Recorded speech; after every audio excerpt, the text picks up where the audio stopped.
आजकल के जमाने में कहाँ हमें ऐसे बच्चे देखने को मिलते हैं जो अपने बूढ़े माँ बाप की सेवा करते हैं, लेकिन हमारे राजस्थान की संस्कृति हमेशा हमें अपनी जड़ों से जोड़े रखती है। कहावतों के सफर में हम आ गए हैं अपनी अगली राजस्थानी कहावत पर, जो कि है खीरा उतरी खिचड़ी और टीलो आयो टप।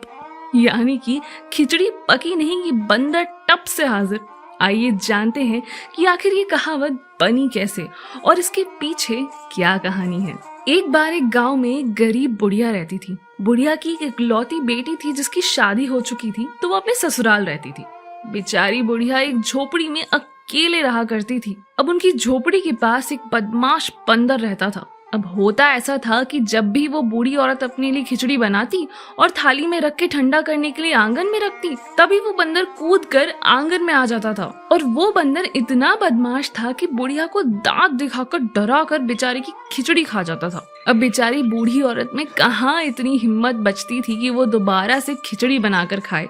काफी दिनों तक ऐसा ही चलता रहा। इससे बुढ़िया बेचारी भूखी रहने के कारण निढाल हो गई, हड्डी हड्डी सी दिखने लगी। एक दिन संयोग से उसकी इकलौती बेटी माँ की खोज खबर लेने गांव पहुंची तो माँ की हालत देखकर स्तब्ध रह गई।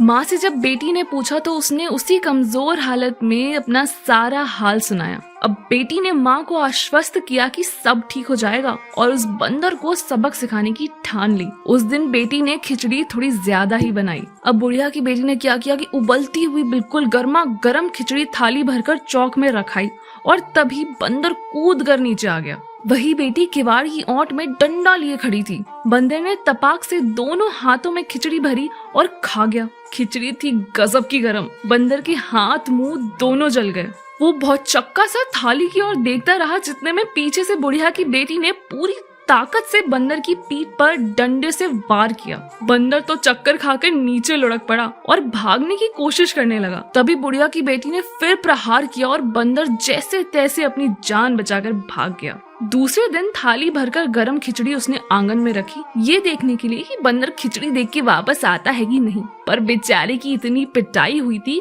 कहाँ से आता। बंदर तो आसपास भटकता हुआ भी नजर नहीं आया। बेटी ने अपनी माँ की 7 दिन खूब सेवा और तीमारदारी की और अपने ससुराल चली गई और अपनी माँ की खातिर हमेशा के लिए आराम कर गई। अब इस कहावती कथा से हमें ये शिक्षा मिलती है कि अगर कोई इस दुष्ट बंदर जैसा है जो अपना स्वार्थ पूरा करने में कभी नहीं चूकता, उसके साथ जैसा उस बुढ़िया की बेटी ने व्यवहार किया वैसा ही करना चाहिए। ये कहावती कहानी हमें ये भी बताती है कि अगर कोई काम करने में दूर और लाभ उठाने में सबसे आगे हो तो उससे तो दूर ही रहना चाहिए और अपने माता पिता का ख्याल आपको भी रखना चाहिए जैसा वो आपका रखते हैं। आपको हमारी आज की राजस्थानी कहावतें कैसी लगी हमें कमेंट करके जरूर बताइएगा। तब तक के लिए राम राम सा।